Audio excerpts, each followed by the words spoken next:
Welcome back to the Fuel Your Legacy podcast. Each week, we expose the faulty foundational mindsets of the past and rebuild a newer, stronger foundation essential in creating your meaningful legacy.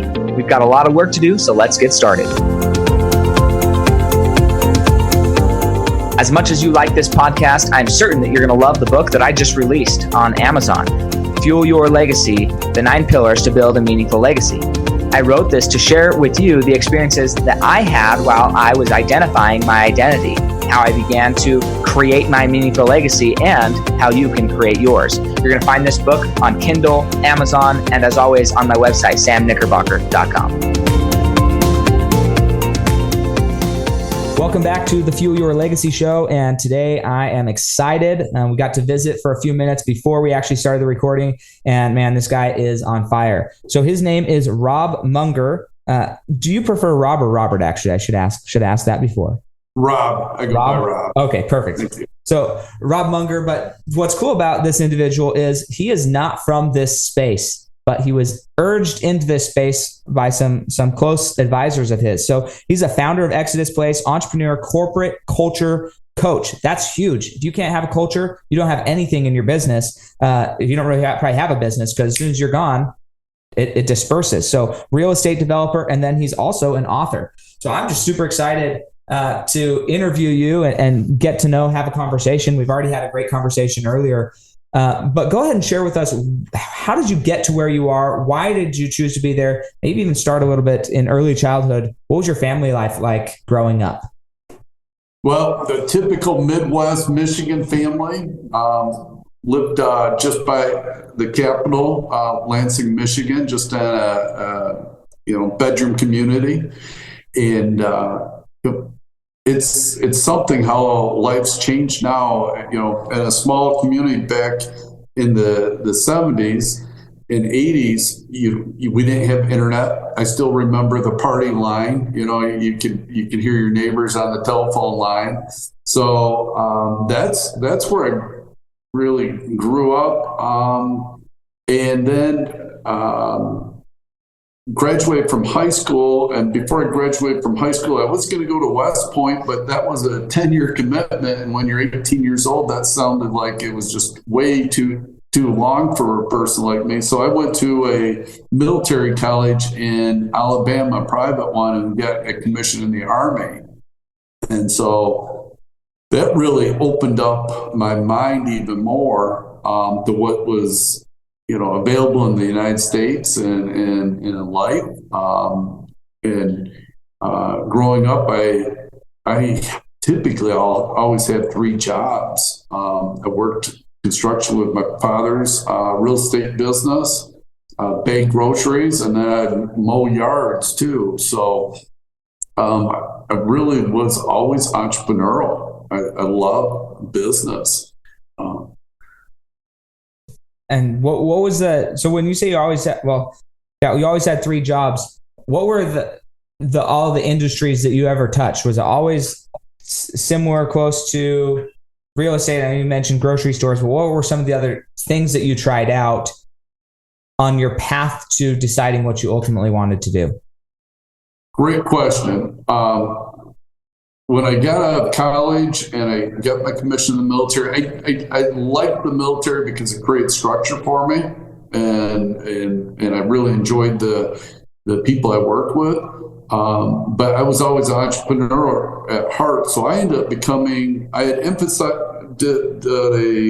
emphasis in real estate and finance in college for my 4-year degree. I realized I didn't really want to sit at just a desk like some of the bankers for that path with the management admin. And so I ended up becoming a commercial real estate broker. Didn't really like that in my path at that time, and ended up transitioning to working for a builder in sales, and actually sold all of his product out. And so I sold myself out of a job, and which, when you're in your 20s and you come from a small town, it was in Grand Rapids, Michigan. So it was, back then there was probably 100,000 people. So it was a sizable community. And I ended up transitioning from that to being a real estate broker for myself, grew that company, and then ended up getting business coaching and was told, they looked at all the numbers.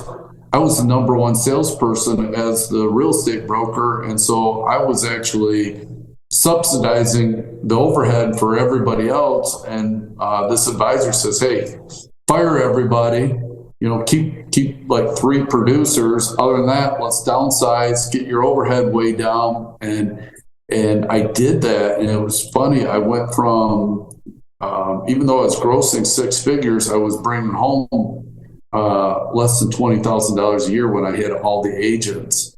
And so I fired everybody. The next year, full calendar year, I ended up making, I believe it was over $200,000. So I 10x my salary by looking at strategy and really looking at numbers and saying, hey, what works, what doesn't? And in the ego thing, when you're young, well, everybody has this ego at times. And so when you downsize, you think, well, I'm just a mom and pop. But the reality is I was making more money. And by doing that, I was able to start getting back into investing in real estate. I bought my first duplex when I was 17 years old. My father had to sign the power of attorney to allow me to buy property because I wasn't 18 years old. I was an adult. And so I got back to buying real estate. I ended up working for a real estate developer, brokering his properties, and they were having financial trouble. So I was covering all of their day-to-day expenses, or pretty much all of them. And then I got a big commission check, and one of the partners cussed me out because I was making more than him. And at that point, I realized, you know what?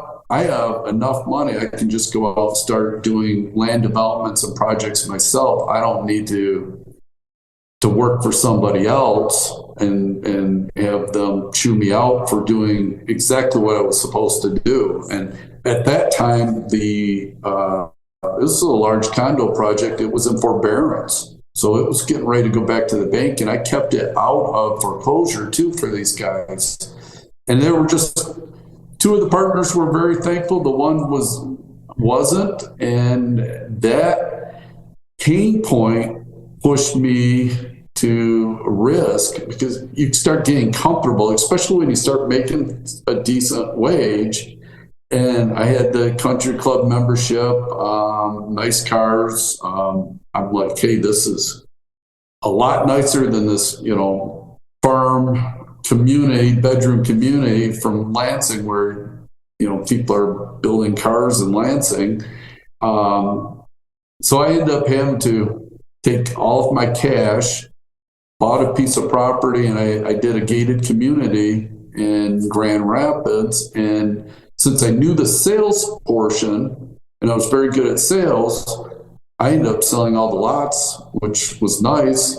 I ended up doing it for myself, paid myself a commission, and then I rolled all the profit back into other projects. And by doing that, I moved my business from a brokerage business where it was still paying me well, but I ended up going to the development business, and I did about 2,000 residential lots over my career. And it's a lot, but at the same time, you hear of Pulte and them, they'll do 2,000 lots probably in a month, or a couple months. So yep. It was a different size, but for just a person that didn't have partners to do that many, it worked out well for me.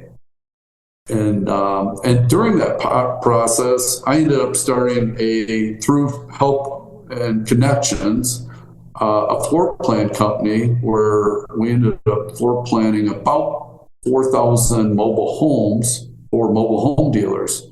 So I financed all those mobile homes. So that just expanded my cash and then my enterprise, and allowed me to grow, and ended up selling that business. Okay, I have lots of questions here, but I want to. No, it's so good. I love this. I'm so excited about this conversation. Before I jump into that history though, and start pulling stuff out, what was your original desire to go into the military? Like nothing you've described really, other than the structure of the military. Why did you, from growing up in this kind of bedroom community, like you mentioned? Why did you choose the military as your step forward rather than just going to college or just going and doing something else?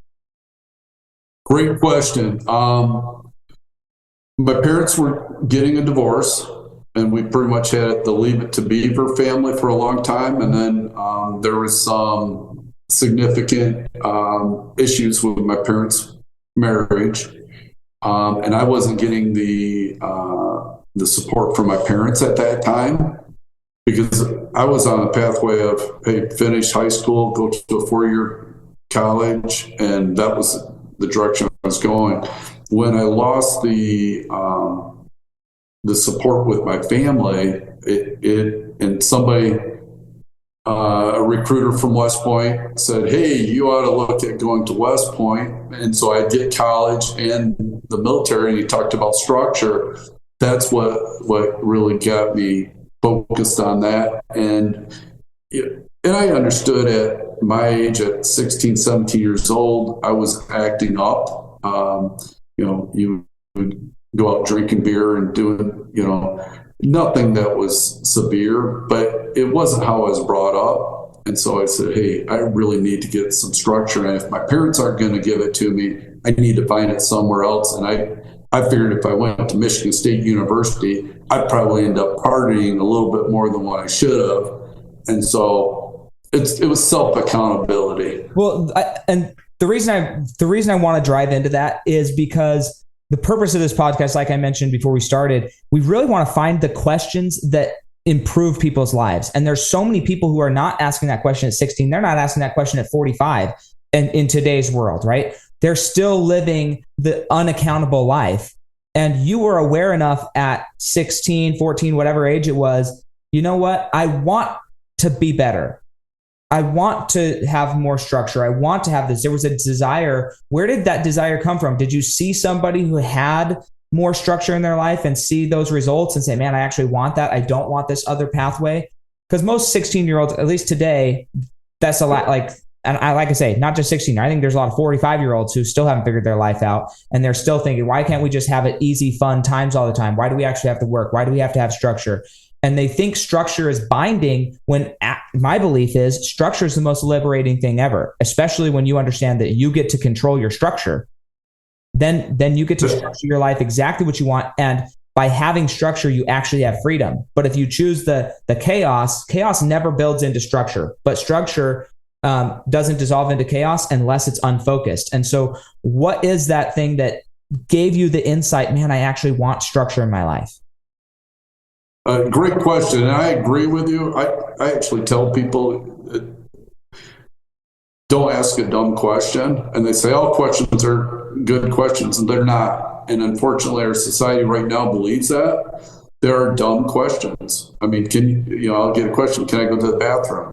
Like that's a dumb question. Right now. You don't ask me at this level if you can go to the bathroom. You're a grown adult. Now I work with this nonprofit situation, but not everybody will ask that question. But what I saw, Samuel, was there is a gentleman that owned a bunch of dry cleaning companies, and I ended up going over to his house, and I saw all of his nice stuff. His house was very, very organized. It was new cars. He discussed his business. It was all structured. It was a linear communication in how he discussed things. I also mowed a yard for a gentleman that used to own a foundry in the area. And likewise, and it was kind of nice. I was in 8th grade, so let's say 13 years old. I was mowing his yard, and it was right on a lake, and he had one of the biggest houses on a lake. And Don Gardner would say, hey, don't do what the other kids are doing. you can be anything you want, but you're gonna have to work. And I'd work hard for the guy, and then he'd pay me, and he would sit down and he was always asking me, you want lemonade afterwards? So I'd have lemonade with him on his porch. And he was probably in the 70s at that time, or 80s. And he would talk to me, and he would talk to me about structure. And he says, okay, you're mowing my yard. I know you're working at the hardware down on the lake and the beach. And then I know you do stuff with your dad. He says, that's all great, but you're going to have to get to a point where you have structure in your life. And and you're going to need to have employees, and you're going to have to be able to manage this. And you can't just half-ass it, and you can't do all the work yourself. So you're going to have some structure. And then my father did the same thing. He was big on working hard. And so that structure and that work ethic just kept getting built into me. And it was never expected that money was just going to come to me. I think I had an allowance when I was very little. Maybe, I don't even think I really had an allowance when I was little, because my father would make me work and my mom would make me work for all the money. There was no free lunch. And whereas these kids nowadays, and I've had conversation with close family members too, they think they're owed money, and no, you're not. Nobody's owed any money. You need to get off your ass and work, and you need to be smart. And if you're smart and you don't want to do physical work, that's fine, but you need to have structure, and you have to be smart and ask smart questions. I mean, you can't be asking stupid questions, and you can't just be sitting twiddling your thumb on Instagram, because you're consuming stuff. You're not producing stuff. Like today, you're producing something, and you're sharing, and then it's creating a value. And so going all the way back to the early days, is I was watching guys. I was around men, and then also there were some successful women too that just said, hey, if you want to get ahead, you better, really create structure and be smart and be willing to work for it. I think that's awesome. So the question then I would say is, you go and you see these people. They're a good mentor of mine. He says that the two things people want to know is, why should I listen to you? That's the first question. And then, can I get what you have? Right? Why should I listen to you? And can I actually achieve what you have? And if you can answer those two questions, why should I listen to you? And can I actually get what you have? Then you actually are able to help a lot more people if you can answer that question for them. And that's why I want to tie into that, because why should I listen to you? Because you lived it, right? You actually had a lot of experiences, but more importantly, you were asking that question. Hey, why should I listen to this old guy on the porch? Why should I listen to my dad? Why? Well, they have what I want. So then the question is, can I have what they have? Can I have the nice house? Can I have the big yard? Can I have the nice cars? And what's cool is the answer to that question is always a yes, if you do what's necessary to get it. And I think just because we do live in a different generation from 30 years ago or 40 years ago, hard work, I don't think means the same thing it meant back in the blue collar days. Not that that's not a great way to go make money now. In fact, I think blue collar is going to make a resurgent because so many people have swung away from it that now the pay for actual hard labor is going to go up substantially. But you can work focused. You can provide value. I like to think of my life as like, you have to provide value in the marketplace. And if you want to do that through your mind and through creation of content, wonderful. As long as you're providing value, then that's where the money comes in.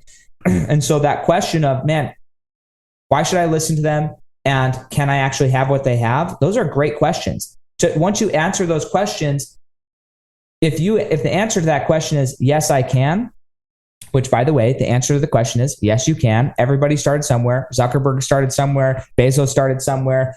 Gates started somewhere.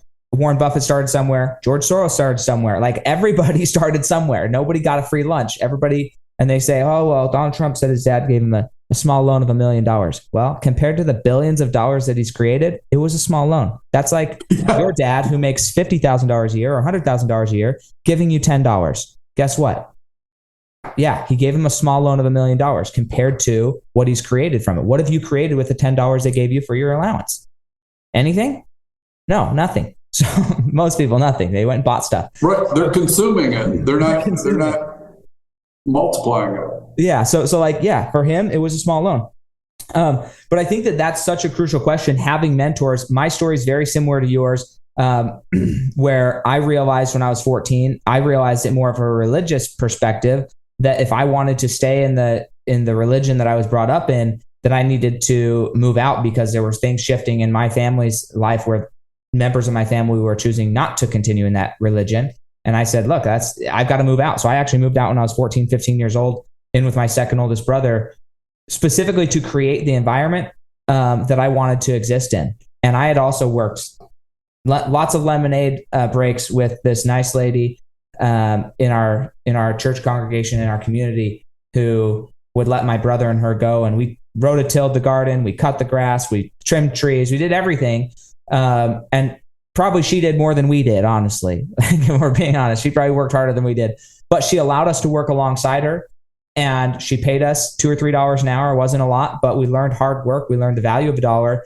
And most of all, I think we learned that we could build whatever we wanted. I think that those are, as we're going to enter into some of my future questions, those key principles that you learned at a young age, I feel like those are the things that most people miss. And then they get to 40 years old and they're wondering why they never ended up where they wanted to go. It's because they never chose to structure their future. You're exactly right. So thank you for diving down that. Now I want to go back into your real estate. So you got out of the military and you get into you studied real estate and finance. Why did you not like commercial real estate? Just curious. Because right now I feel like there's a divide where some people say, oh, real estate's bad right now. Well, I know a lot of people making money in fix and flips. I know a lot of people making money. There's not as many people making money as realtors, but residential real estate. On the commercial real estate, they're like, depending on your type of real estate you're in the commercial side, money's never been better. So what did you not like about commercial real estate?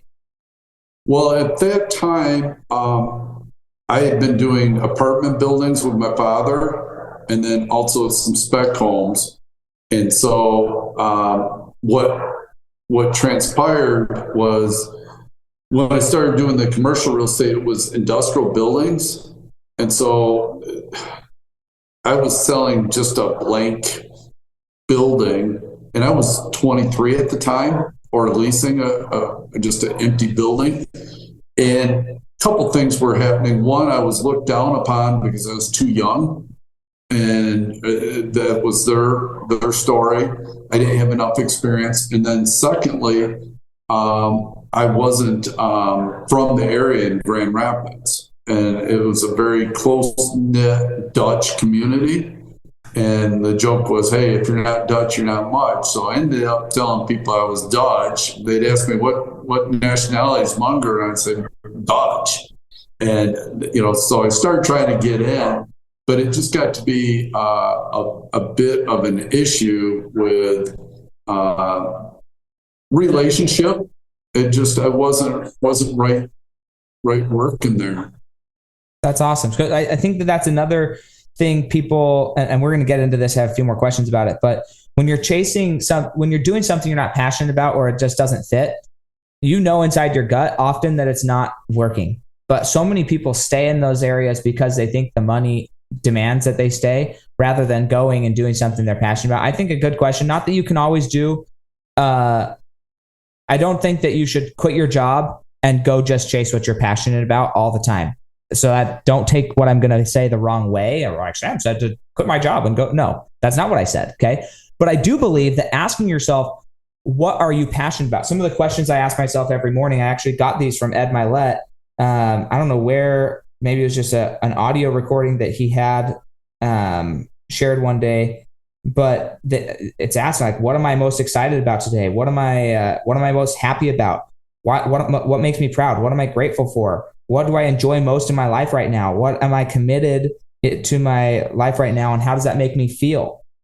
Who loves me? Who do I love? What about me is loving, right? Like identifying these questions so that you can really drive that. I think for you, what I'm hearing is, commercial real estate, it just didn't feel right. Maybe it was elements of your character that you knew you had to lie to be successful in. So it's just like, could I keep doing this? Maybe, but it's not who I am. And if that's the case in that environment right then it just doesn't make sense. Doesn't mean it'll never make sense, but right then under those circumstances, it doesn't make sense. You're exactly right. Because I'm back, all I have pretty much is commercial real estate other than my personal house and a little, some executive condo. But everything else I have is commercial office buildings, self-storage. So just in your path, sometimes it just doesn't work. And I could have kept trying to force it, and it probably would have ended up out of real estate. But I shifted to working with a builder at that time. And I didn't really like, in one sense, working with just the consumer, residential consumer, because I was more fit for business. But at the same time, it met my needs because I was new to the area. So all of a sudden I started getting some social feedback, which helped motivate me to sell more. And I got over my stigma that, hey, I'm going to have to be handing out cookbooks and all this other stuff. That's not me. And so working with a builder, it was a good hybrid for where I was at. So I was with the guys that are, slamming nails. And then, so it worked really well. And I was able to grow a good foundation. And then, once, I matured and some different things happened, really, I've been pretty much commercial for the last 25 years.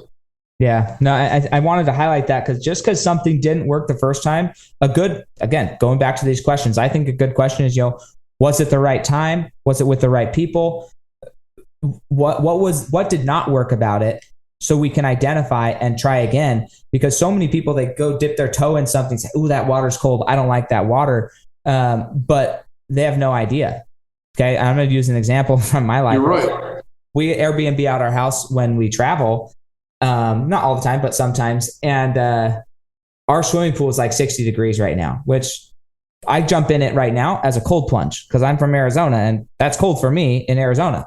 But we're gone. And these people came down from, I think one of them was from Michigan actually.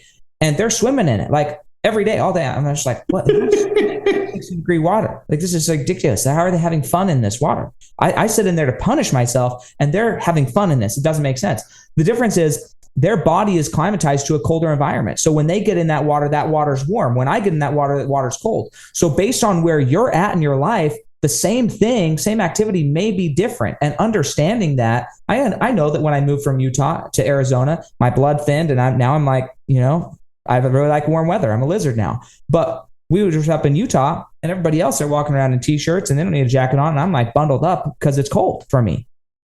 So understanding the season of your life that you're in is a large part of what you've created and where you choose to be. So just because something didn't work out the first time doesn't mean you can't recircle and hit it the second time. So rather than saying no to something, say not right now, just in life.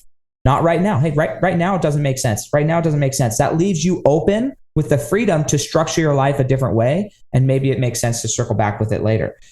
So I want to go back into this though, because you mentioned that you, we're going to skip that one for sake of time, but okay. So this next one. So you had your real estate brokerage, your residential brokerage, and you got these agents that are producing, but you're not really making money. So right. When did you, because you've had this business bug for a while. You've wanted to be a business owner, sounds like. You like the business side of things. Yep. You got into sales, absolutely essential skill, I believe, for everybody to learn. Doesn't matter what age you got to learn sales. So go find a sales job, cut your teeth on something hard, I think, with little reward is the best way for 2 or 3 years. So you just learn, You get over the fear, you get over the stink of it, and you just deal with it. But here's what I want to ask. When did you realize that you were self-employed and not a business owner? Like, it sounds like your business coach came and said, hey, dude, you should fire your team pretty much and just be self-employed. You'd make more money if you were self-employed versus a business owner, or you nailed pretend business owner, because you weren't really a business owner. You were a pretend business owner. And most people don't know that difference. And some people would say, well, you should, rather than give up your business, you should go back into being a business owner. But you chose to give up the business and go into being self-employed for a little bit longer. So talk about that mindset, why you chose it rather than just making your team more productive and actually be a business owner at that time. Great question. It really came down to the business coach.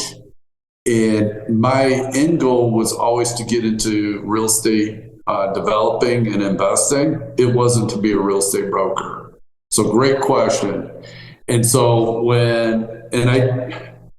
I wasn't a good manager. I wasn't a good broker. Okay. And I know that's hard for people to hear. And then when, to be a really good, I'm a good businessman now. I mean, I can run a business. I know how to do it. I'm solid with it. At that age, I was not good. I had the impression of how it should look like, but just because you can understand a P&L and a balance sheet, it doesn't mean you understand the org chart and execution. I get asked to help small businesses from bankers and insurance companies say, hey, I have a person that's in trouble. And really they were let's say a good plumber or a good mason or a good electrician. And then they thought, well, since I'm so good, I'll be a great business owner.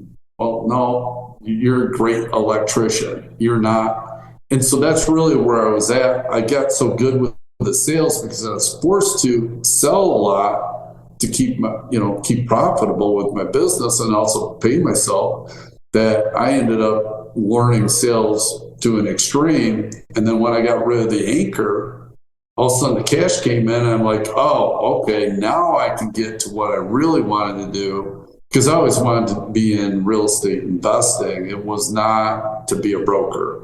It's never. In fact, I have a broker's license right now, Samuel, and I haven't sold a piece of real estate in probably 17 years. So that gives you an idea. I mean, I just don't have a passion for it. Yeah, no, and I have on my paper, because I wanted to ask that question, because through your notes, that's what I felt like was the answer. It says back to investing, because that was the goal. If you can the ego gets in the way when you're worried about how other people perceive you. Other people thought you were a business owner. Other people thought something, but you didn't even want to be known for that. When I was in college, I was studying neuropsychology. I love neuropsychology. Like, I still read books on it just because it's fascinating how our minds work. But I had a really great teacher, and she said, dude, you need to go interview people who are in the career that you want to be in and find out if this is your mountain to die on. Is this your mountain to die on? Because if it's not, don't go all the way. Get on somebody else's mountain, because the last thing you want to do is climb somebody else's mountain, get to the top of it, and feel like you're stuck on top of the mountain, because everybody will judge you if you climb back down that mountain and go up another one. And I was like, that's some good advice. And so I went and I interviewed people. I was like, you know what? I think this stuff is absolutely essential in the marketplace. People need to study neuropsychology. People need to help people restructure their past, restructure their minds. Like, all of that needs to happen 100%. Not by me. And I switched because my end goal was never, and even now I work in the financial industry.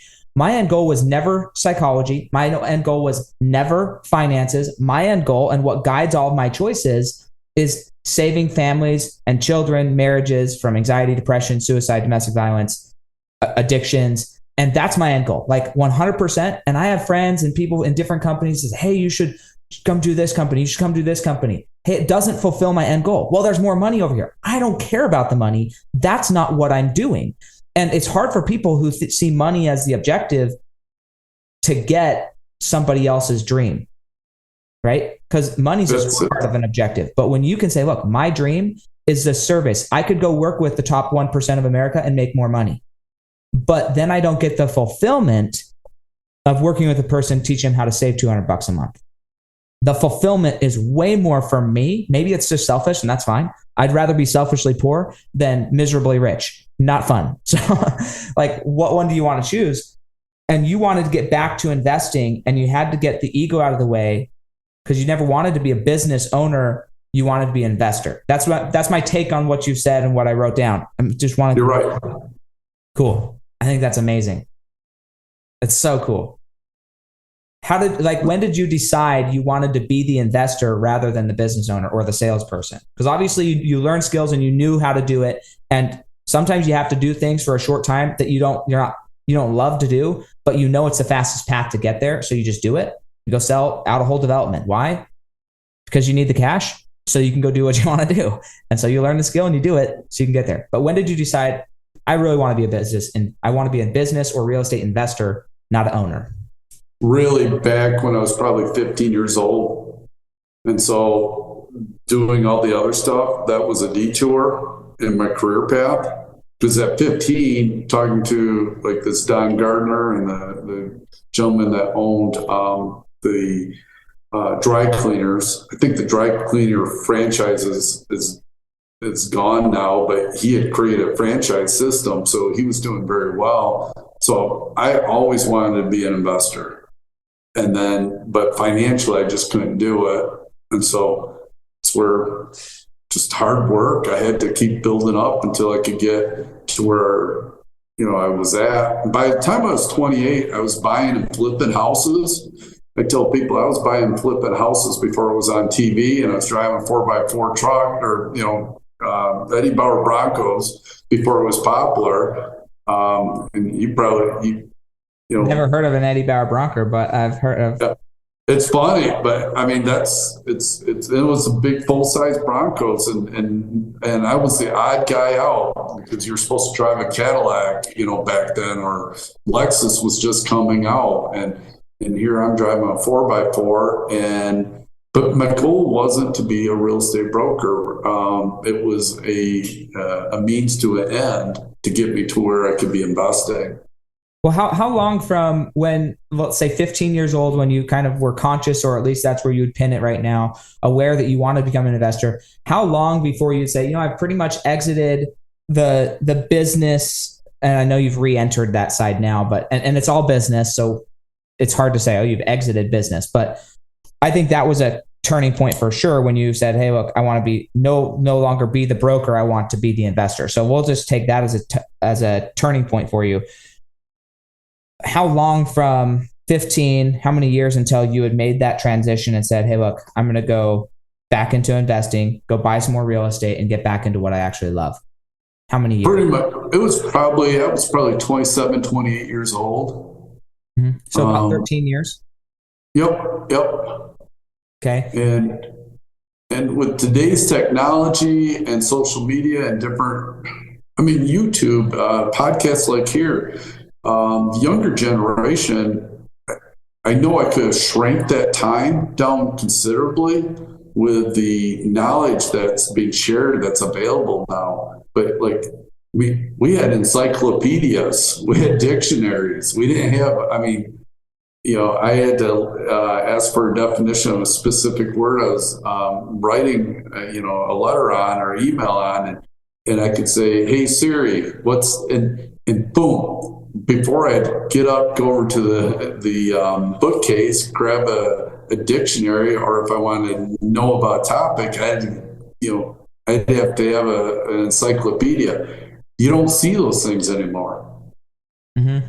Yeah, it's kind of crazy. Did they have books of the thesauruses? Like, was that a thing back then? Oh yeah, thesauruses. That thing is so helpful to me because sometimes I'm like, I don't like that word. I want to use a different word. I grew up with dictionaries as well, but I didn't ever think about thesaurus. I use it all the time now, but it's so easy with like the danger. Anyways, we're going to get lost into another topic, but I don't want to. So we're not going to talk about that one for right now. But I just think this question of am I willing to put in the work to get to where I want to go? Am I willing to do the thing that I don't want to do to get to where I want to go? That's a good question to ask yourself, because it took him 13 years to go from, hey, I want to do this. I need to go build something so that I can do this. And most people can't stay focused for 30 seconds, let alone 3 months, 3 years, 13 years. They're struggling to stay focused for 3 minutes. And if that's your struggle, then you need to ask yourself, what's stealing my focus? What is stealing my focus? So that you can identify where your focus goes, because where energy goes, where focus, energy flows, where focus goes. That's what it is, right? Yep. So you've got to identify what's stealing your focus, and can you remain focused on a few simple things? And most of the thing, I think, is not the actual actions, but the dream. Because the actions changed. The actions went from selling commercial real estate to selling for builders, selling for all this other stuff. The action of what you were doing changed. And so some people say, I got to do the same action for 30 days or for 5 years or whatever, and then I'm going to be successful. The actions might change, guys, but the focus of what the objective is doesn't change. In my experience, sounds like you've... No, you're right. I mean, and you have to be tough. You have to be mentally tough and focused. And when I get called in to help, let's say, a problem company, and I look at it, and I'll give you an example. I was called in for a relatively large, it was a statewide large manufacturing company. The guy had a fax machine on his desk. He had he had 2 cell phones, and he had his desk phone. And I said, hey, you need to stay focused, man. You got this whole staff out there. No, I got it. I got it under control. And it was out of control. I said, you have all these good people. Either you're not hiring correctly, or you have control issues. But I'm called in because the bank is saying you have problems. And I mean, I'm not here. This isn't a fun, we're not discussing going to the country club to have lunch today, buddy. This is, the sirens are blaring, and you need to change your behavior. And he couldn't get past it. And so he kept having all these distractions. And he was on Facebook, and I'm like, my report back to the bank is it's an asset sale. This guy was once good at his industry. He can't focus, and he can't communicate the dream and what needs to be executed to his team.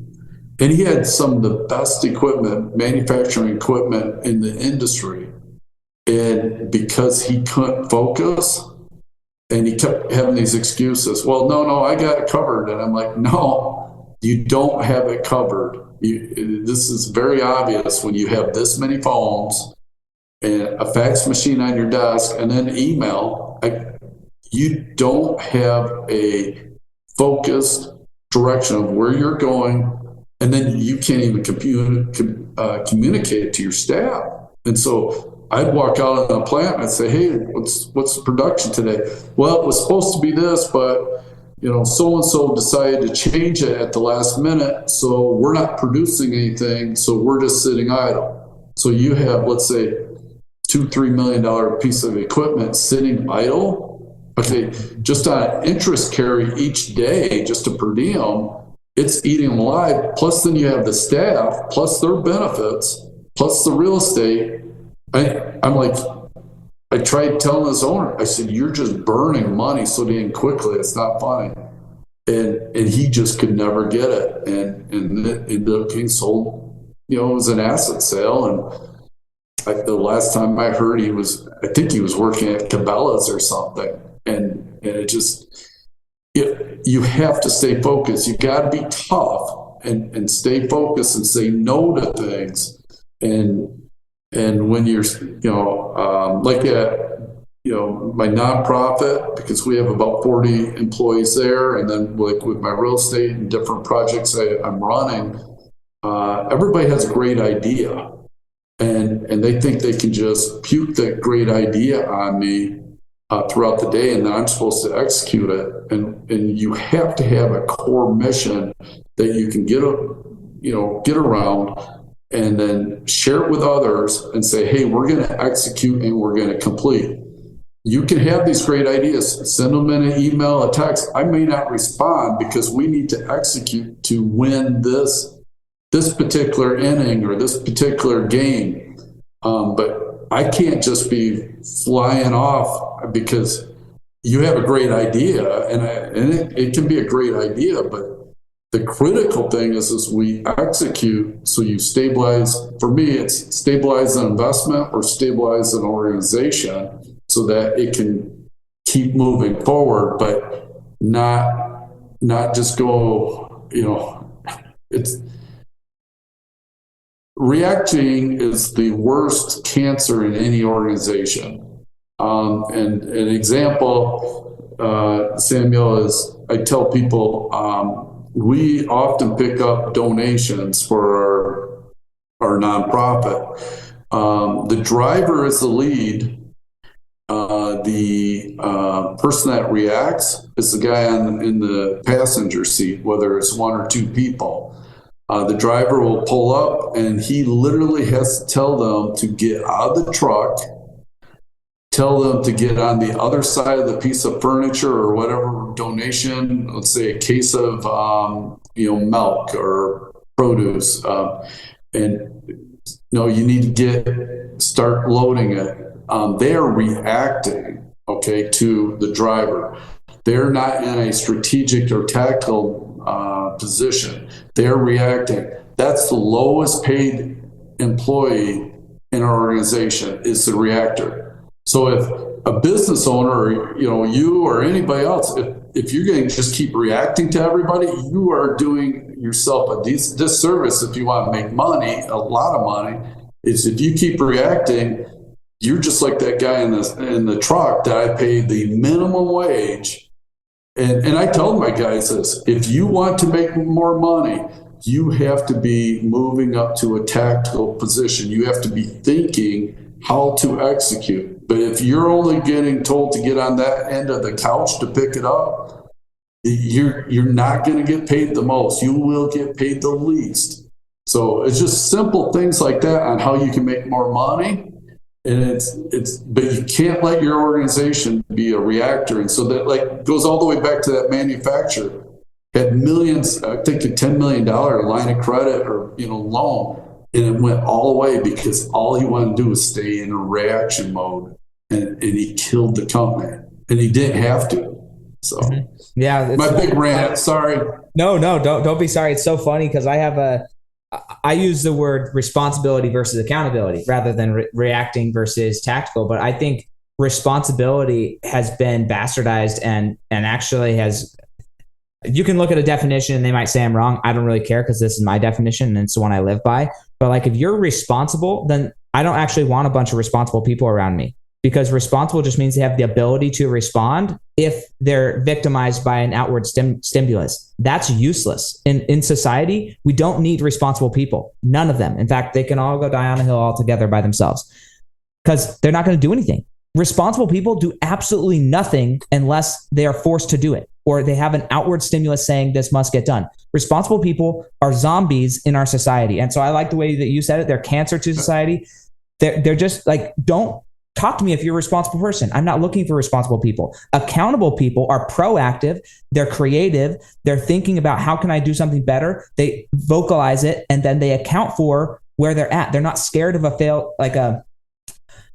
bad report. Accountable people aren't scared of a bad report because in their bad report, they've already accounted for how they're going to rectify their report. Accountable people act first. Anyway, so I'm all on board with that. I think it's so crucial. We have too many responsible people, or in your case, reactors, that are just freaking. Anyways, that's a whole. I love it. I don't have responsible people that work for me. We have an avatar for all of our employees and all the contractors that work for me, and the avatar is accountable people. Okay, because responsible people, all they do is write me a report and they tell me the news. Yeah. Okay. They're responsible of telling me the news. Well, you know what? I don't need them. I need an accountable person that's going to move the needle, that's going to execute.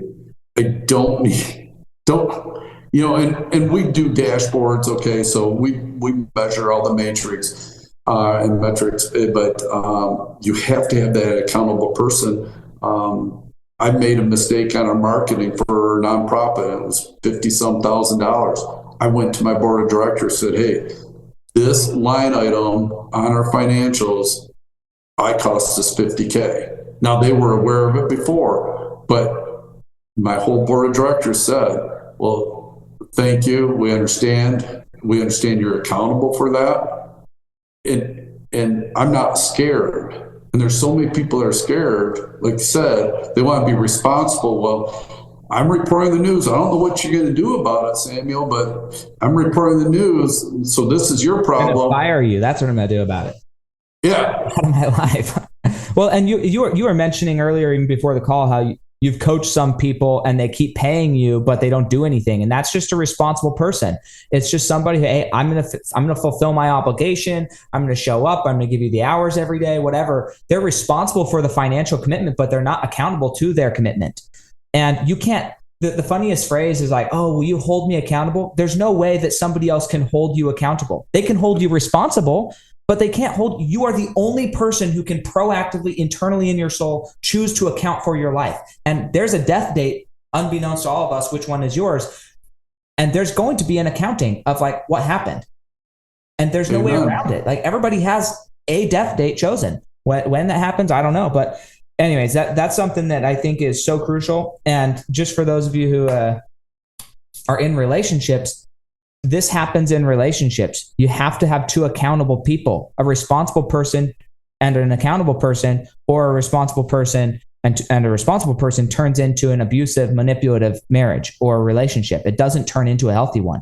And so accountability is crucial, and you have to trust that the person you're in that relationship with also values accountability. And it's a growing process, but man, we ran out of time today. I hope that you're able to make it to this event, either this one or one soon, because I'd love to meet you in person. This has been an invigorating conversation. Any last words that you would want to share? No, thank you for having me on, Samuel. And actually, I can say it's a great pleasure to meet you, and like minds, and I really admire you producing this and making a difference in this world. Hey, well, I appreciate that. If somebody wanted to have you come in, look at their business, see what they could do, tell them to get focused, less distracted, whatever it is, where would they reach out to you? What's the best way to contact you, your team, or maybe they want to participate in your nonprofit or learn more about you? Right now, the best way to reach me is through www.robbmunger.com. So you can go there, email me, so that's easy. Or Exodus Place. We're in Grand Rapids, Michigan. Take a look at that. We're different than a rescue mission. We're hybrid. I believe in, imagine we make people pay to be there, or they have to work.